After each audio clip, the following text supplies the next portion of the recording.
नमस्कार दोस्तों, जय हिंद। मैं इंदु स्वागत करती हूं आप सभी का आरएनस एकेडमी के यूट्यूब प्लेटफॉर्म पे, जहां आपको तैयारी कराई जाती है सी टेट, यूपी टेट, ट्रीट, बिहार टेट, सुपर टेट की। इन सभी में आपको मिलता है एनसीईआरटी किताबों का निचोड़, प्रीवियस ईयर के क्वेश्चन पेपर, सिलेबस के अकॉर्डिंग आपको कंटेंट प्रोवाइड कराया जाता है। तो जो लोग नए आए हुए हैं वो चैनल को सब्सक्राइब कर लीजिएगा, लाइक और शेयर कीजिएगा। आज हम लोग शुरू करेंगे पियाजे, कोहलबर्ग एवं वाइगोत्स्की। इनके दिए हुए नियमों के आधार पर जो क्वेश्चन बनते हैं उन क्वेश्चनों का प्रैक्टिस सेट हम लोग लगाएंगे। तो आशा करते हैं कि आप सभी लोग स्वस्थ होंगे, सीटेट की तैयारी बहुत अच्छे से कर रहे होंगे। शुरू करते हैं पहला क्वेश्चन। पहला क्वेश्चन क्या कहता है कि पियाजे के द्वारा बताई गई बाल विकास की 4 अवस्थाओं में औपचारिक अथवा अमूर्त संक्रियात्मक अवस्था की अवधि है। क्या बोला जा रहा है कि पियाजे ने जो बाल विकास की 4 अवस्थाएं दी हैं उसमें औपचारिक या अमूर्त संक्रियात्मक अवस्था की अवधि है। कौन सी अवधि है? ए जन्म से 2 वर्ष तक, बी 2 से 7 वर्ष तक, सी 7 से 11 वर्ष तक, डी 11 से लेकर प्रौढ़ावस्था तक। अब पियाजे जी ने क्या है कि उन्होंने कितनी अवस्थाएं बताई हैं? तो उन्होंने 4 अवस्थाएं बताई हैं। बच्चों के बाल विकास की 4 अवस्थाएं बताई हैं। चारों अवस्थाएं हम एक बार देख लेंगे, जिससे हमारा कॉन्सेप्ट एकदम क्या होता है, क्लियर हो जाएगा। पहली अवस्था होती है इंद्रियजनक गामक अवस्था, दूसरी अवस्था पूर्व संक्रियात्मक अवस्था, तीसरी मूर्त संक्रियात्मक अवस्था और चौथी क्या होती? अमूर्त संक्रियात्मक अवस्था। तो पहली अवस्था जो होती इंद्रिय जनित गामक अवस्था, वो कब से कब तक लेकर होती है? वो जन्म से लेकर 2 वर्ष तक होती है। इसमें होता क्या है? जन्म से लेकर 2 वर्ष तक के जब बच्चा छोटा होता है तो वो क्या है, वो क्या सीखता है लर्निंग में? वो जिन वस्तुओं को देखता है प्रत्यक्ष, उसे लगता है कि बस वही अस्तित्व है। इस आयु में बालक की बुद्धि जो होती है उसके कार्यों के द्वारा व्यक्त होती है। जैसे कि अगर उसे भूख लगती है बच्चे को, तो वो क्या करता है कि रोने लगता है। अपने इमोशन कैसे व्यक्त करता है छोटा सा बच्चा जन्म से लेकर 2 वर्ष तक का, कि वो उसे भूख लगी है, उसे कुछ चाहिए, तो बच्चा क्या है, रोने लगता है। अगर बच्चा बिस्तर पे खेल रहा है और कोई खिलौना रखा हुआ है, तो वो खिलौने को कैसे पकड़ना चाहता है? चादर पर बैठा हुआ बच्चा चादर पर थोड़ी दूर स्थित खिलौने को कैसे प्राप्त करता है? चादर को खींच खींच कर वो प्राप्त कर लेता है। ये होती जन्म से 2 वर्ष तक की अवस्था, कि वो जो बच्चा जो प्रत्यक्ष देखता है वही उसे सत्य लगता है। अगली अवस्था है पूर्व संक्रियात्मक अवस्था। ये कब से कब तक होती है? 2 से 7 वर्ष तक होती है। इसमें क्या होता है कि इस अवस्था में बालक क्या अपने चारों ओर, अपने आसपास की वस्तुओं को पहचानने लगते हैं और उसमें विभेद करने लगते हैं कि ये चीज़ ये है और ये चीज़ ये है, ठीक है। उसमें भेद जानने लगते हैं। और इसी दौरान, इसी अवस्था में 2 से 7 साल के बच्चे में क्या होता है कि भाषा का विकास भी प्रारंभ हो जाता है। अगली अवस्था होती 7 से 11, मतलब मूर्त संक्रियात्मक अवस्था। इसमें बच्चे क्या होते हैं कि पहचानने और उनका विभेदीकरण तो करते ही करते हैं, मतलब उनमें भेद करने लगते, पहचानने लगते। उसके साथ साथ उनके अंदर वर्गीकरण करने की क्षमता आ जाती है कि जैसे क्या, कौन सी चीज़ क्या है, वो इस चीज़ में विश्वास करने लगते हैं कि कितनी लंबाई है, भार है। इन सब में क्या है कि ये चीज़ें स्थिर रहती हैं। वेट है, वेट कभी बढ़ता है कभी घटता। धीरे धीरे बच्चे क्या हैं, इन सब चीज़ों को 7 से 11 वर्ष तक के बच्चे क्या होते हैं, वो धीरे धीरे उनका चिंतन जो होता है वो अधिक क्रमबद्ध और तर्क संगत होने लगता है। ये होता है 7 से 11 वर्ष की अवस्था में। अब आते हैं डी, 11 वर्ष से लेकर प्रौढ़ावस्था तक के। इसमें क्या होता है कि इसमें बालक में अच्छी तरह से सोचने, समझने और समस्या को समाधान करने एवं निर्णय लेने की क्षमता का विकास हो जाता है। क्योंकि 11 से लेकर प्रौढ़ावस्था तक के तो बहुत, किशोरावस्था इसी के अंदर आ जाती है। प्रौढ़ावस्था तक के क्या होता है कि वो सारी चीज़ों में इथिक्स क्या है, what is wrong and what is right, वो इन सब चीज़ों में विभेद करने में, निर्णय लेने में सक्षम हो जाते हैं। बालक अपने पर्यावरण के साथ अनुकूलन करने के लिए अनेक नियमों को सीख लेते हैं कि अगर आसपास में कोई भी स्थिति है तो हम इस स्थिति में कैसे अपने आप को एडजस्ट करें। ये चीज़ें क्या है, अमूर्त चिंतन, परिकल्पना।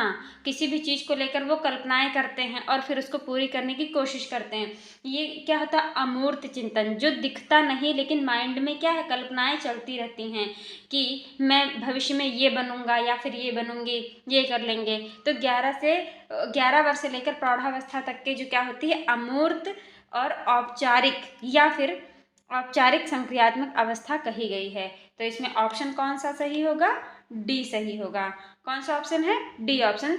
औपचारिक अथवा अमूर्त संक्रियात्मक अवस्था की अवधि कौन सी होती है? तो 11 वर्ष से लेकर के प्रौढ़ावस्था तक की जो अवधि होती है उसे हम कहते हैं अमूर्त संक्रियात्मक अवस्था। आते हैं अगले क्वेश्चन पे। अगला क्वेश्चन है, पियाजे के अनुसार डैश कितने वर्ष से कम आयु के बालकों में संज्ञानात्मक परिपक्वता का अभाव पाया जाता है? पियाजे जी ने जो कहा संज्ञानात्मक परिपक्वता का अभाव कितने वर्ष से कम बच्चे हों तो उनमें पाया जाएगा। तो होता क्या है, जो पूर्व नैतिक अवस्था होती है, ठीक है, पियाजे के अनुसार होता है कि जो उसमें बच्चे, इन्होंने 4 अवस्थाएं बताई हैं, ठीक है, जन्म से 2 वर्ष, 2 से 7 वर्ष, 7 से 11 वर्ष और 11 से लेकर के प्रौढ़ावस्था तक के। तो इसमें होता क्या है कि कम से कम कितने वर्ष के कम आयु के बच्चे हों जिसमें संज्ञानात्मक परिपक्वता ना पाई जाती हो, मतलब उसका क्या पाया जाता हो? अभाव होता है। तो अभाव होता है ये 8 वर्ष तक के, जो 8 वर्ष से जो कम आयु के बच्चे होते हैं उनमें संज्ञान का मतलब क्या होता है? संज्ञानात्मक परिपक्वता का मतलब क्या होता है? पहले तो ये कॉन्सेप्ट आपको क्लियर होना चाहिए। संज्ञानात्मक मतलब होता है कि हमारे आसपास की जो चारों तरफ की जो चीज़ें हैं उनके बारे में परिपूर्ण ज्ञान, उसको कहते हैं, जो हमारे संज्ञान में होता है उसे कहते हैं संज्ञानात्मक परिपक्वता, कि हम आसपास की चीज़ों को जानते हुए फिर उसके बारे में उसका डिसीजन लें। तो 8 वर्ष से जो कम आयु के बालक होते हैं उनमें संज्ञानात्मक परिपक्वता का अभाव पाया जाता है। आते हैं अगले क्वेश्चन पे। अगला क्वेश्चन कहता है कि लॉरेंस कोहलबर्ग द्वारा प्रतिपादित नैतिक विकास के सिद्धांत के अनुसार पूर्व नैतिक अवस्था की अवधि है कितनी है? लॉरेंस कोहलबर्ग ने कितने नियम दिए थे? तो आप लोगों को पता होगा 3 नियम। एक तो दिया था कि जो है परंपरागत अवस्था, पूर्व नैतिक प्री मॉर्टल लेवल, दूसरा कन्वेंशनल मॉरलिटी लेवल और तीसरा होता है self accepted moral principle level. अर्थात पहला है पूर्व नैतिक स्तर, दूसरा है परंपरागत नैतिक स्तर और तीसरा क्या होता है? आत्म अंगीकृत नैतिक मूल्य स्तर। अब इसमें ऑप्शन क्या दिया है? जन्म से 5 वर्ष की आयु तक के, दूसरा जन्म से 2 वर्ष की आयु तक के, तीसरा तीसरे वर्ष से 6 वर्ष की आयु तक के और डी कहता है 7वें वर्ष से लेकर किशोरावस्था के प्रारंभिक काल तक के। तो इसमें पूछा गया है कि पूर्व नैतिक अवस्था की अवधि कितनी है। इससे हम सबसे पहले जानेंगे कि पूर्व नैतिक अवस्था में होता क्या क्या है। पूर्व नैतिक अवस्था में देखिए, पूर्व परंपरागत अवस्था जो होती है उसमें बच्चा क्या होता है, ये प्री मॉर्टल स्टेज है।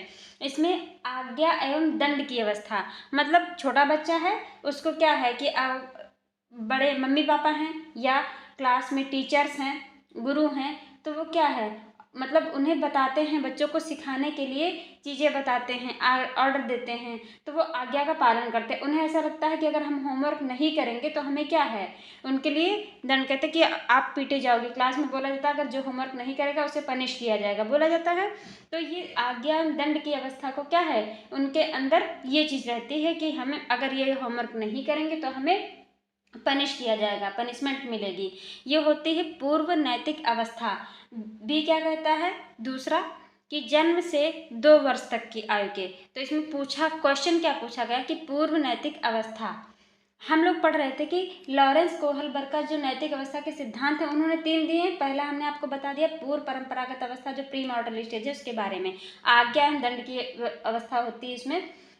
सेकंड कौन सी होती है, परंपरागत अवस्था अर्थात कन्वेंशनल मॉरलिटी स्टेज। इसमें होता है प्रशंसा की अवस्था और सामाजिक व्यवस्था के प्रति सम्मान की अवस्था। अर्थात कहने का मतलब ये कि प्रशंसा, बच्चों को लगता है कि जैसे कि क्लास में एक टॉपिक दिया गया और कहा गया जो सबसे अच्छा लिखेगा, ठीक है, ऐसे लिखेगा, सबसे अच्छा जिसका होगा, जो जीतेगा उसको क्या मिलेगा, इनाम दिया जाएगा। तो बच्चे क्या होते हैं, उन्हें वो और भी ज़्यादा एक्साइट होकर के वो काम करते हैं कि उन्हें इनाम मिलेगा, और जिसे इनाम मिलता है वो बहुत ही ज़्यादा मोटिवेटेड होता है और उसको देखकर और भी बच्चे मोटिवेटेड होते हैं। तीसरा है उत्तर परंपरागत स्तर अर्थात आत्म अंगीकृत नैतिक मूल्य। इसमें क्या होता है कि सामाजिक समझौते की अवस्था आ जाती है। ठीक है, इनाम मिलता है तो ठीक है, नहीं तो क्या होता है, आपने देखा होगा कि बच्चे जब थोड़े से बड़े हो जाते हैं तो क्या है, अगर पेरेंट्स कहते देखो उसके नंबर कितने ज़्यादा आए हैं, तुम्हारे नंबर क्यों कम रह गए, तो बच्चे क्या बोलते हैं, तो क्या हुआ, साथ में जो उनके साथी मतलब फ्रेंड सर्किल में होते, कहते उसके भी तो इतने नंबर आए हैं, मेरे आए हुए तो क्या हुआ। तो उसका क्या, सामाजिक समझौते की अवस्था उनमें धीरे धीरे आने लगती है, और सार्वभौमिक सिद्धांत की अवस्था, ये सारी चीज़ें क्या है, सेल्फ एक्सेप्टेड मॉरल, इन सब चीज़ों में आने लगता है उत्तर परंपरागत स्तर। तो इसमें कहा जाए पूर्व नैतिक अवस्था की अवधि कितनी मानी जाएगी, तो वो मानी जाएगी जन्म से 5 वर्ष की आयु तक के, जिसमें आज्ञा एवं दंड की अवस्था होती है। आते हैं अगले क्वेश्चन पे। अगला क्वेश्चन, लॉरेंस कोहलबर्ग के द्वारा प्रतिपादित नैतिक विकास की अवस्था के सिद्धांत के अनुसार नैतिक या चारित्रिक विकास की चरम अवस्था कौन सी है। तो अब इसमें पढ़ेंगे नैतिक या चारित्रिक विकास की चरम अवस्था कौन सी है, लॉरेंस कोहलबर्ग ने कौन सी अवस्था दी है। लॉरेंस कोहलबर्ग ने कई सारी अवस्थाएं दी थी, ठीक। एक तो दी थी जैसे इसमें ऑप्शन दिया स्वकेंद्रित अवस्था, बी है परंपराओं को धारण करने वाली अवस्था, सी है आधारहीन आत्मचेतना अवस्था, और डी है आधारयुक्त आत्मचेतना अवस्था। तो पहले तो हमें समझना चाहिए स्वकेंद्रित अवस्था में होता क्या है। स्वकेंद्रित अवस्था में है क्या कि बालक के लिए वही चीज़ मॉरल या नैतिक होती है जो उसके आत्म कल्याण से जुड़ी, जो उसके सेल्फ के लिए, सेल्फ वैल्यू के लिए क्या होती है, वो उससे जुड़ी होती है। ये बालक के लिए क्या है, स्वकेंद्रित अवस्था। और बी इसमें ऑप्शन बी ऑप्शन क्या कहता है कि परंपराओं को धारण करने वाली अवस्था। परंपराओं को धारण करने वाली अवस्था कहने का मतलब क्या होता है कि इस अवस्था में बालक क्या करता है कि उसे अच्छाई एवं बुराई का क्या हो जाता है, ज्ञान हो जाता है, क्या अच्छा है क्या बुरा है, ये चीज़ें समझने लगता है कि हमें किस प्रकार आचरण या व्यवहार करना चाहिए जिससे दूसरे लोगों का क्या हो, अहित ना हो, कुछ भी उनके साथ गलत ना हो हमारी वजह से खासकर। परंपराएं, अगला ऑप्शन क्या कहता है कि आधारहीन आत्मचेतना अवस्था। इसमें क्या है कि आधारहीन, जिसका क्या हो, बेस ना हो, आधारहीन आत्मचेतना अवस्था। कहने का मतलब ये है, इसमें होता है कि ये अवस्था अक्सर, तो पहली बात तो ये किशोरावस्था से जुड़ी होती है। किशोरावस्था में क्या होता है कि मैं ऐसे व्यवहार करती हूँ या करता हूँ, इसकी उसे अनुभूति होने लगती है। मतलब किशोरावस्था में बच्चा जो भी क्रियाएं करता है उसके अंदर क्या है, उसे वो चीज़ लगती है कि मैं गलत कर रहा हूँ या मैं सही कर रहा हूँ। वो अपने व्यवहार, अपने आचरण, अपने पर्सनैलिटी, व्यक्तित्व संबंधी गुणों कि स्वयं ही क्या करता, आलोचना करने लगता है, उसमें ऐसी प्रवृत्ति उत्पन्न होने लगती है, उसे लगता है कि यार मैं ही मतलब जो है इस क्लास में ऐसा हूँ, मुझे ही नहीं आ रहा है, और बच्चे तो देखो उनको सब सारी चीज़ें आ रही हैं, मुझे मेहनत करनी चाहिए, या फिर मैं तो एवरेज स्टूडेंट हूँ, मुझे मेहनत करने की कोई ज़रूरत नहीं है, मैं कर लूँगा, ठीक है। तो ये है आधारहीन आत्मचेतना अवस्था। और अब आती है आधार युक्त आत्मचेतना अवस्था। वो क्या कहती है कि आधार युक्त जब आत्मचेतना अवस्था आती है, रैशनल कॉन्शियस स्टेज, इसे क्या कहते हैं, इसमें अच्छी तरह सोच समझकर किसी व्यवहार या आचरण विशेष को अपने पर्सनैलिटी में क्या होता है कि वो इन्वॉल्व करते हैं। मतलब कहने का है कि जब बच्चा इन सब चीज़ों को समझने लगता है कि क्या अच्छा है क्या बुरा है, उसके आधार पे ही वो अपने जो पर्सनैलिटी, अपना व्यक्तित्व है वो बनाता है। ये आधार युक्त आत्मचेतना अवस्था। तो इसमें ऑप्शन कौन सा सही होगा, नैतिक या चारित्रिक विकास की जो चरम अवस्था है उसमें कौन सा सिद्धांत काम करता है, तो कौन सा सिद्धांत काम करेगा नैतिक या चारित्रिक अवस्था के लिए। ऑप्शन नंबर ए, स्वकेंद्रित अवस्था जो होती है इसमें क्या होता है, नैतिक या चारित्रिक की चरम अवस्था होती है। सॉरी, ऑप्शन ए नहीं, आधार युक्त आत्मचेतना अवस्था पूछा है ना, मतलब आधार युक्त आत्मचेतना अवस्था ऑप्शन दिया हुआ है, तो इसमें नैतिक या चारित्रिक विकास की चरम अवस्था कौन सी होगी, डी, आधार युक्त, क्योंकि इसमें बच्चा अच्छे बुरे हर चीज में क्या है, वो भेद करने में सक्षम हो जाता है। ऑप्शन नंबर डी सही है। आते हैं अगले क्वेश्चन पे। वाइगोत्स्की के अनुसार डैश के बाद डैश में लिंग संबंधी चेतना हो जाती है, तो इसमें ऑप्शन कौन सा सही होगा, इसमें ऑप्शन सी सही होगा। क्यों, क्योंकि वाइगोत्स्की के अनुसार बाल्यावस्था के बाद किशोरावस्था में लिंग संबंधी चेतना कैसी हो जाती है, तीव्र हो जाती है। ये तो ऑब्वियस सी बात है कि बाल्यावस्था के बाद किशोरावस्था आती है। किशोरावस्था में क्या है कि जैसे जैसे किशोरावस्था में बॉडी फिजिकल डेवलपमेंट होता है, उसी तरह लोगों में क्या इमोशन चेंज होते हैं, संवेग, आवेग, ये सब क्या किशोरावस्था में जो है तीव्र और ज़्यादा तीव्र हो जाते हैं। अगले क्वेश्चन पे हम आते हैं। वाइगोत्स्की के सामाजिक विकास के सिद्धांत के अनुसार बालक को डैश में जिस प्रकार की डैश प्राप्त होंगी उसका डैश भी उसी प्रकार होगा। तो वाइगोत्स्की जी ने क्या कहा, समाज के आधार पे सारा है। वाइगोत्स्की के नियम ही क्या थे वाइगोत्स्की जी के, कि वाइगोत्स्की जी के नियम थे सामाजिक विकास के सिद्धांत के प्रमुख बिंदु पे इन्होंने काम किया था, ठीक है, सामाजिक विकास के लिए। तो ऑप्शन बी इसमें सही होगा। क्यों? क्योंकि समाज के आधार पर कहा गया है कि वाइगोत्स्की के सामाजिक विकास के सिद्धांत के अनुसार बालक को समाज में, कहाँ, तो समाज में जिस प्रकार की सुविधाएं प्राप्त होंगी उसका विकास कैसा होगा, उसी प्रकार होगा। ऑप्शन नंबर बी बिल्कुल सही है, समाज कॉमा सुविधाएं कॉमा विकास। अगले क्वेश्चन पे आते हैं। बाल विकास के संदर्भ में निम्नलिखित कथनों पर विचार कीजिए। तो ऑप्शन ए क्या कहता है, अब इसमें पूछा गया बाल विकास के संदर्भ में पूछा गया है। पहला है कि बालकों में नैतिकता के विकास की कुछ निश्चित एवं सार्वभौमिक अवस्थाएं पाई जाती हैं। दूसरा क्या कहता है, बालक के व्यक्तित्व के हर पहलू के विकास में समाज का विशेष योगदान होता है, बिल्कुल सही। तीसरा कहता है बाल्यावस्था में बालक के लिए नैतिक वही होता है जो उसके स्व अर्थात आत्म कल्याण से जुड़ा होता है। अभी मैंने आपको बताया था कि बाल्यावस्था में क्या है कि उसको जो अपने सेल्फ के लिए आत्म कल्याण से जुड़ा होता है वही चीज़ उसे क्या लगती है, क्योंकि वो छोटा बच्चा है तो वो वही उसे ही नैतिक मानता है। तो ऑप्शन ए, केवल बी, ए एवं बी, या फिर ये सभी, कौन सा ऑप्शन इसमें सही होगा, तो इसमें ऑप्शन सही होगा ये सभी, डी वाला ऑप्शन बिल्कुल सही होगा। आते हैं अगले क्वेश्चन पे।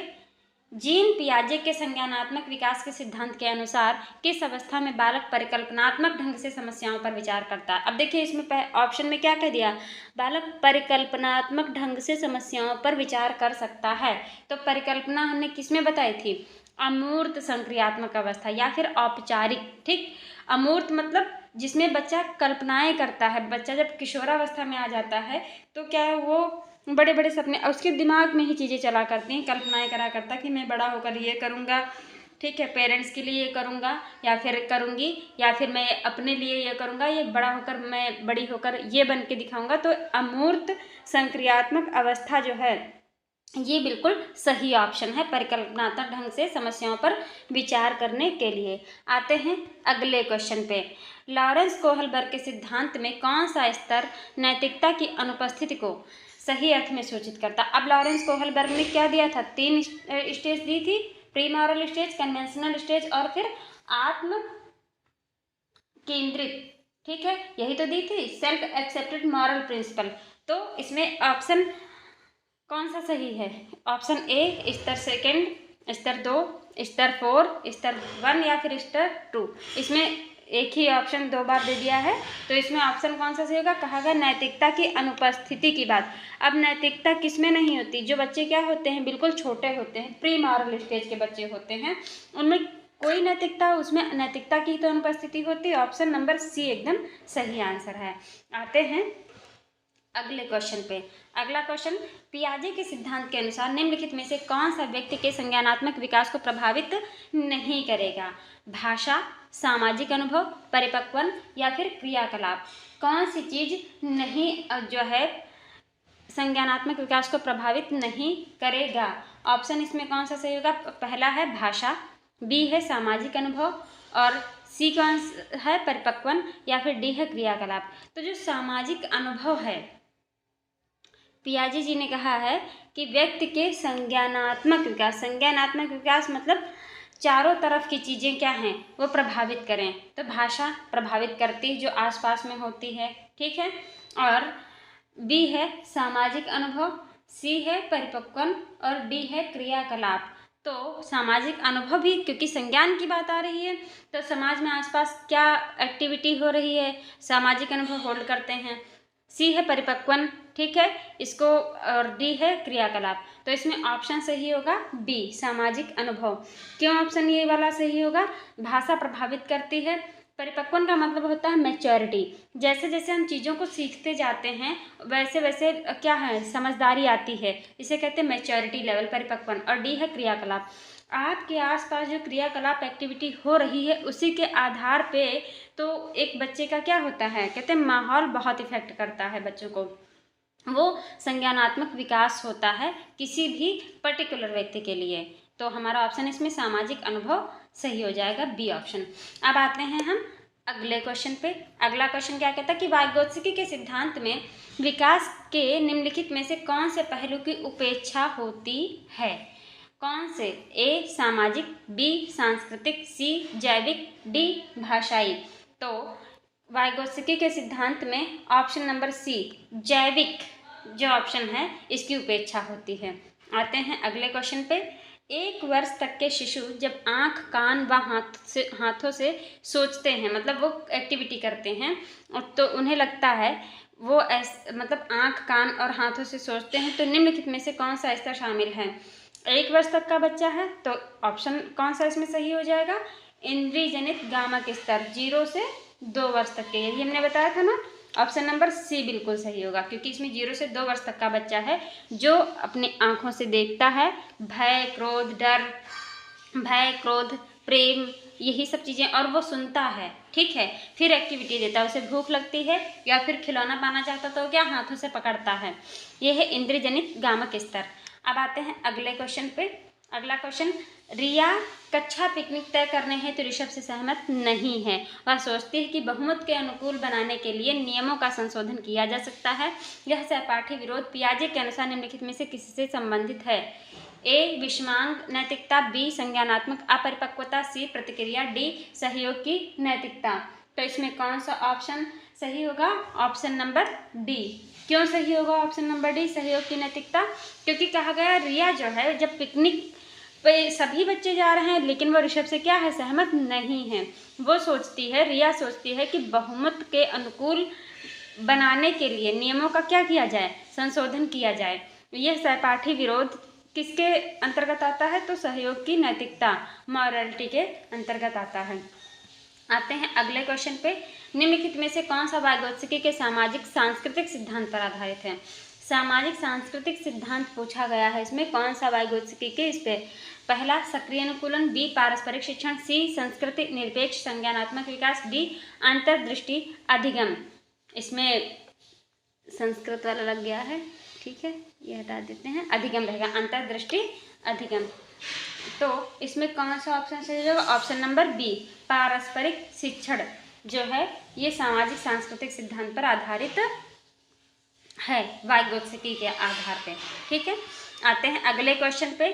एक शिक्षिका अपनी कक्षा से कहती है सभी प्रकार के प्रदत्त कार्यों असाइनमेंट का निर्माण इस प्रकार किया गया है कि प्रत्येक विद्यार्थी अधिक प्रभावशाली ढंग से सीख सके, अतः सभी विद्यार्थी बिना किसी अन्य की सहायता से अपना कार्य पूर्ण करें। वह कोहलबर्ग के किस नैतिक विकास के चरण की ओर संकेत दे रही है? ए औपचारिक चरण कानून व्यवस्था है, बी औपचारिक चरण सामाजिक संविदा, सी पूर्व औपचारिक चरण दंड परिवर्तन, या डी पूर्व औपचारिक चरण वैयक्तिकता और विनिमय।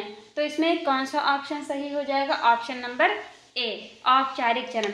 क्या शिक्षिका कह क्या रही है कि असाइनमेंट, सभी प्रकार के असाइनमेंट का निर्माण ऐसे किया जाए कि प्रत्येक विद्यार्थी अधिक प्रभावशाली ढंग से सीख सकें, अतः सभी विद्यार्थी बिना किसी अन्य की सहायता से अपना कार्य क्या करें, पूरा कर लें। तो कानून और व्यवस्था के तरफ जो है कोहलबर्ग का जो नैतिक सिद्धांत है, नैतिक विकास का सिद्धांत है, वो संकेत कर रहा है। आते हैं अगले क्वेश्चन पे। अगला क्वेश्चन, कर्नैल सिंह कानूनी कार्यवाही तथा खर्चे के बावजूद आयकर नहीं देते हैं। क्या नहीं देते? Income tax. वे सोचते हैं कि वे एक भ्रष्ट सरकार को समर्थन नहीं दे सकते जो अनावश्यक बांधों के निर्माण पर लाखों रुपए खर्च करते हुए संभवतः कोहलबर्ग के नैतिक विकास की किस अवस्था में हैं? तो कर्नैल सिंह ए ऑप्शन कहता है परंपरागत, बी पश्च परंपरागत, सी पूर्व परंपरागत और डी परा परंपरागत। तो कर्नैल सिंह क्या कह रहे हैं कि हम एक भ्रष्ट सरकार को समर्थन नहीं देंगे, इसलिए वो इनकम टैक्स क्या है, नहीं भरते हैं। जबकि जो अनावश्यक बांधों के निर्माण पर क्या है, उन्हें लगता है कि जो बांध बनाए जाते हैं वो अनावश्यक हैं, ठीक है, उस पर लाखों रुपए जो है सरकार खर्च कर रही है। तो कोहलबर्ग का नैतिक विकास का कौन सा जो सिद्धांत है या कौन सी अवस्था जो है वो इस पर लागू होती है? तो ऑप्शन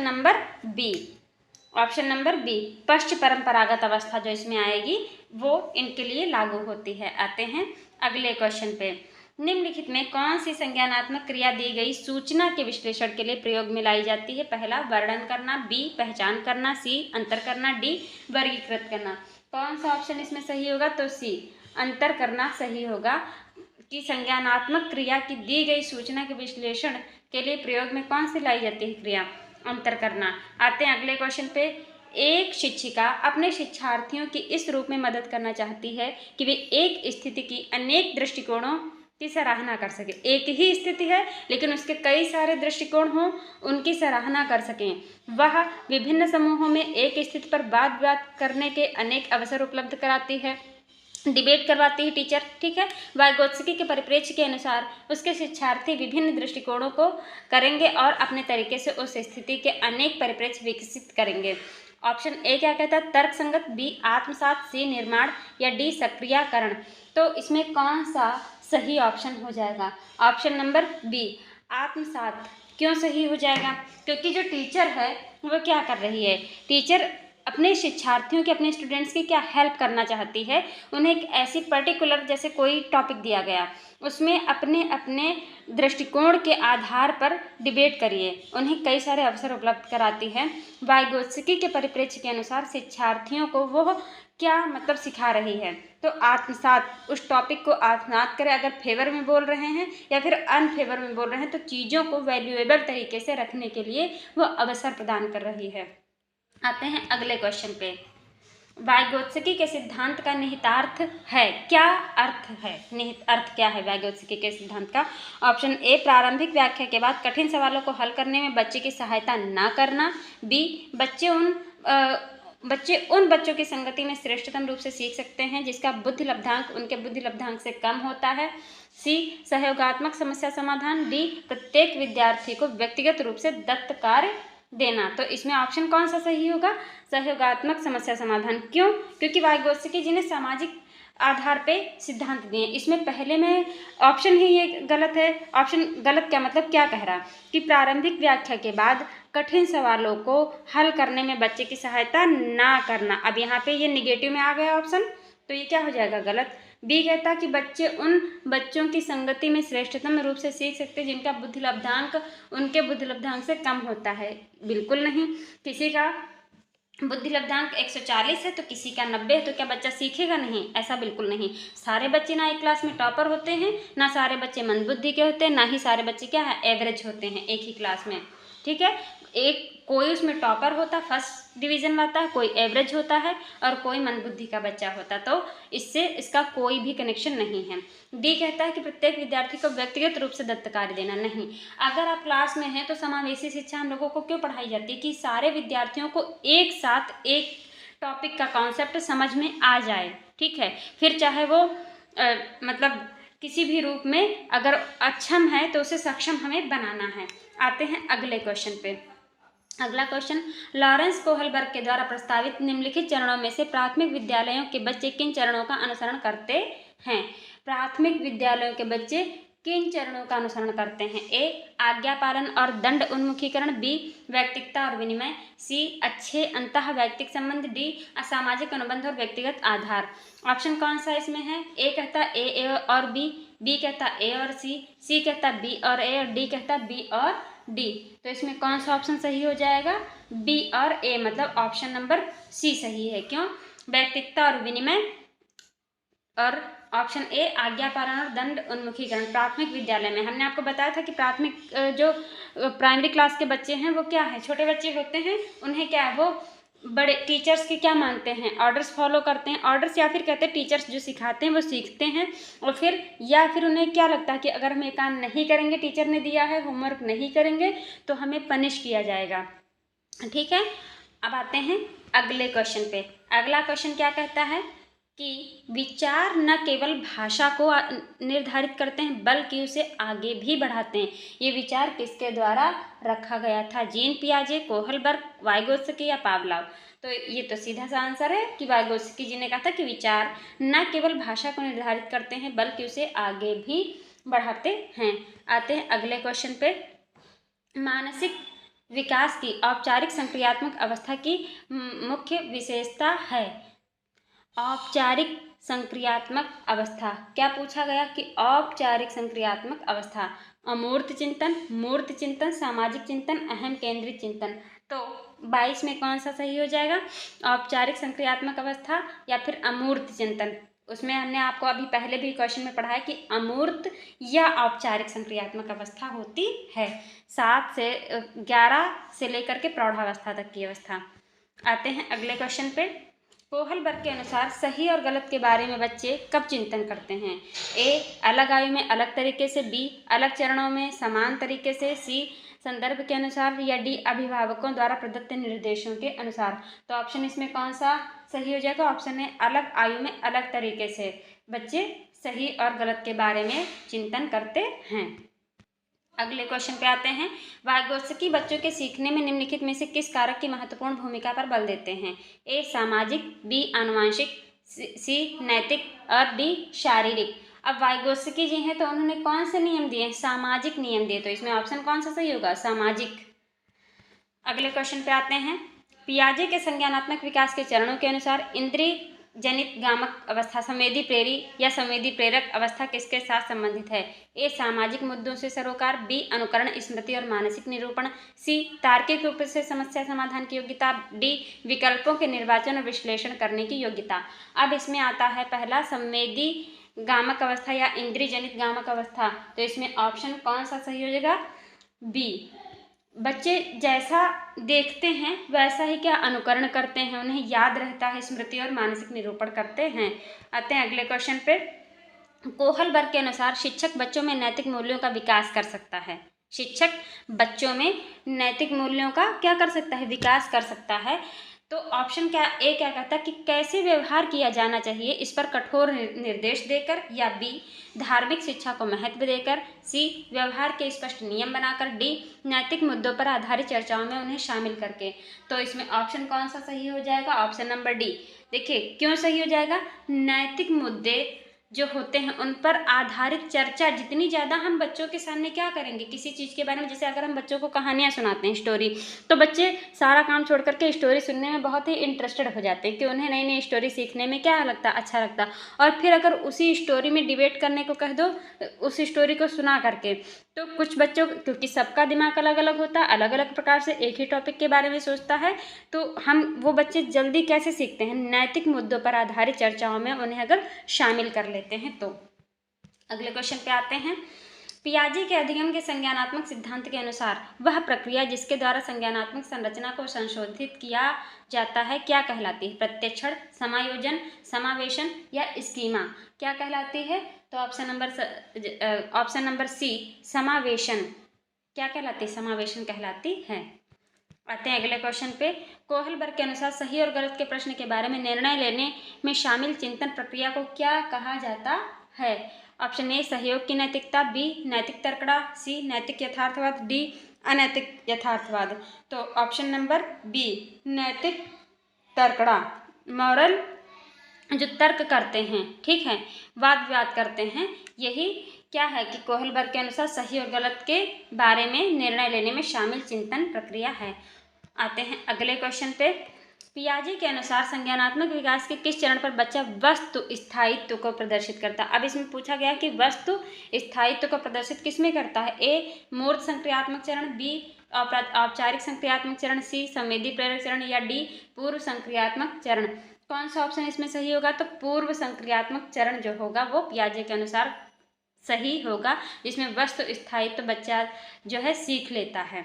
आते हैं अगले क्वेश्चन पे। बच्चे दुनिया के बारे में अपनी समझ का सृजन करते हैं, इस सिद्धांत का श्रेय किसे जाता है? किसको दिया जाता है कि बच्चे दुनिया के बारे में अपनी समझ का सृजन करते हैं?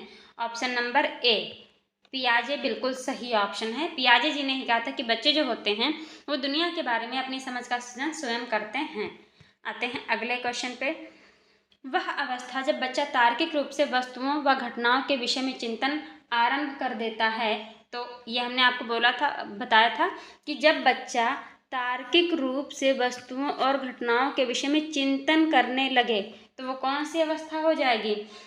मूर्त संक्रियात्मक अवस्था। कौन सी हो जाएगी? मूर्त संक्रियात्मक अवस्था। ऑप्शन नंबर डी सही है। अगले क्वेश्चन पे बच्चों के बौद्धिक विकास की 4 विशिष्ट अवस्थाओं की पहचान की गई। पहला कोद्र वर्ग के द्वारा, कोहल वर्ग के द्वारा यहाँ पे होगा, ये मिस्टेक हो गई है तो यहाँ पे आप कोहल वर्ग कर लीजिएगा, ठीक है। कोहल वर्ग के द्वारा, बी एरिक्सन के द्वारा, सी स्किनर के द्वारा, डी पियाजे के द्वारा। तो ऑप्शन इसमें कौन सा सही होगा? पियाजे जी के द्वारा बौद्धिक विकास की 4 विशिष्ट अवस्थाओं की पहचान की गई है, जो कि आप जानते हैं इंद्रियजनित गामक अवस्था और मूर्त संक्रियात्मक अवस्था, अमूर्त संक्रियात्मक अवस्था। ये सारी आप अवस्थाएं जो आपने पढ़ी थी तो वो किसके अनुसार पढ़ी थी? जो 4 अवस्थाएं दी हैं वो किसने दी हैं? वो सिर्फ उन्होंने पियाजे जी ने दी हैं कि इंद्रिय जनित गामक अवस्था जन्म से 2 वर्ष, पूर्व संक्रियात्मक अवस्था 2 से 7 वर्ष, मूर्त संक्रियात्मक 7 से 11 और अमूर्त 11 से आगे प्रौढ़ावस्था तक के, ठीक है। आते हैं अगले क्वेश्चन पे। पियाजे के अनुसार निम्नलिखित में से कौन सी अवस्था में बच्चा अमूर्त संकल्पनाओं के विषय में तार्किक चिंतन करना प्रारंभ कर देता है? तो हमने आपको कई बार बताया ही अभी कि अमूर्त संकल्पनाओं के विषय में अगर तार्किक चिंतन बच्चा करता है तो ऑप्शन आपका कौन सा सही हो जाएगा? औपचारिक संक्रियात्मक अवस्था 11 वर्ष एवं इससे ऊपर की जो अवस्था होगी उसमें क्या होगा? बच्चा क्या करता है कि वो सीखने लगता है अमूर्त संकल्पनाओं के विषय में 11 वर्ष से ऊपर। आते हैं अगले क्वेश्चन पे। अगला क्वेश्चन क्या कहता है कि पियाजे के अनुसार विकास की पहली अवस्था जन्म से लगभग 2 वर्ष आयु के दौरान बच्चा सबसे बेहतर सीखता है। क्या सीखता है? ए निष्क्रिय यानी न्यूट्रल शब्दों को समझने के द्वारा, बी अमूर्त तरीके से चिंतन द्वारा, भाषा के नए अर्जित ज्ञान के अनुप्रयोग द्वारा, या फिर डी इंद्रियों के प्रयोग के द्वारा। सबसे सही तरीके से बच्चा कैसे सीखता है? तो ए निष्क्रिय यानी न्यूट्रल शब्दों को समझने लगता है। आते हैं अगले क्वेश्चन पे। वह स्तर जिसमें बच्चा किसी वस्तु एवं घटना के बारे में तार्किक रूप से सोचना शुरू कर देता है क्या कहा जाता है? संवेदन प्रणोद अवस्था, बी औपचारिक अवस्था, सी पूर्व क्रियात्मक अवस्था, डी मूर्त क्रियात्मक अवस्था। कौन सा ऑप्शन सही होगा? तो पूर्व क्रियात्मक अवस्था एकदम सही होगा, सी वाला ऑप्शन, ठीक है। आते हैं अगले क्वेश्चन पे। निम्न में से किसका कथन है कि ज्ञानात्मक विकास नकल पर आधारित ना होकर खोज पर आधारित होता है? तो जीन पियाजे, कोहलबर्ग, स्किनर या वाइगोत्स्की, किसके द्वारा कहा गया कि ज्ञानात्मक विकास नकल पर आधारित ना होकर खोज पर आधारित होता? ऑप्शन ए जीन पियाजे जी ने कहा है। आते हैं अगले क्वेश्चन पे। निम्नलिखित में से किसने बच्चों की अंतःक्रियाओं को उनके विकास का मूल आधार माना है? A Lawrence Kohlberg, B Lev Vygotsky, C Jean पियाजे या फिर डी स्किनर। किसने माना है? तो option number B Vygotsky ji ने माना है कि बच्चों की अंतःक्रियाओं को उनके विकास का मूल आधार माना है। आते हैं अगले क्वेश्चन पे। निम्न में से किसने नैतिक विकास की अवस्था के सिद्धांत का प्रतिपादन किया? तो नैतिक विकास की अवस्थाएं आप लोग जानते हैं किसने दी नैतिक विकास की अवस्थाएं? लॉरेंस कोहलबर्ग ने, बिना किसी डाउट के, आप जानते हैं ये चीजें। 39 क्वेश्चन नंबर। पियाजे के अनुसार कोई बच्चा किस अवस्था में अपने परिवेश की वस्तुओं को पहचानने एवं विभेद करने लगता है? तो ऑप्शन नंबर डी पूर्व संक्रियात्मक अवस्था सही है ऑप्शन, बिल्कुल भी। अगले क्वेश्चन। वाइगोत्स्की जी के अनुसार बच्चे साथी समूह के सक्रिय सदस्य कब होने लगते हैं, कब होते हैं? ऑप्शन नंबर सी किशोरावस्था में बच्चे क्या है? सक्रिय सदस्य, मतलब उनका एक ग्रुप बन जाता है। लड़के हैं लड़कियां उनका ग्रुप बना करके बातें करते हैं, खेलते हैं, खाते पीते, हर एक चीज़ साथ में करते आते हैं। अगले क्वेश्चन पे अगला क्वेश्चन हमारा क्या कहता है कि पियाजे ने किसी बच्चे के विचारों में नए विचारों के समावेश हो जाने को क्या कहा है? व्यवस्थापन, सात्मीकरण, खोज या फिर निर्माण। तो यह ऑप्शन इसमें कौन सा? बी सात्मीकरण कहते हैं इसको। क्या कहते हैं? सात्मीकरण। आते हैं अगले क्वेश्चन पे। जीन पियाजे के अनुसार कितने वर्ष की आयु तक के बच्चों में संज्ञानात्मक परिपक्वता का अभाव पाया जाता है? संज्ञानात्मक परिपक्वता का अभाव 6 वर्ष। क्या है? तो 6 वर्ष के बच्चे में संज्ञानात्मक परिपक्वता का, इसे जो कम आयु के बच्चे होते हैं उनमें पाया जाता है। अगले क्वेश्चन पे बच्चों के विकास से संबंधित निर्माण एवं खोज का सिद्धांत किसने दिया है? तो निर्माण एवं खोज का सिद्धांत जीन पियाजे जी ने दिया है।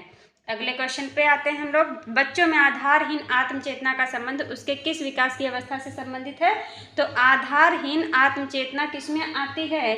पूर्व बाल्यावस्था, बाल्यावस्था, किशोरावस्था या फिर इनमें से कोई नहीं। तो जो किशोरावस्था है उसमें आधारहीन आत्मचेतना आती है, उसका कोई आधार नहीं, मतलब उन्हें लगता है कि हम ही गलत हैं या फिर हम ही सही हैं। ठीक है, आते हैं अगले क्वेश्चन पे। वाइगोत्स्की जी के अनुसार किसी बालक के विकास में सबसे महत्वपूर्ण योगदान किसका होता है? परिवार का, विद्यालय का, समाज का या धर्म का? तो किसका होता है? सबसे महत्वपूर्ण योगदान होता है हमारे परिवार का, क्योंकि हम परिवार जो होती है बच्चे की पहली शिक्षा होती है, पहला ही समाज होता है जिससे बच्चा सबसे पहले सीखता है। तो आज हमने इस चैप्टर के 45 क्वेश्चन कर लिए हैं। ये चैप्टर हमारा यहीं कंप्लीट होता है। तो आशा करते हैं कि आप सभी लोगों को समझ में आएगा। जितने लोग देख रहे थे, जो लोग नए जुड़े हुए हैं, कमेंट में ज़रूर बताइएगा, चैनल को सब्सक्राइब कीजिएगा, वीडियो को लाइक और शेयर कीजिएगा, कमेंट जरूर कीजिएगा, कमेंट में बताइएगा कि वीडियो आपको कैसी लगी। Thanks for watching this video.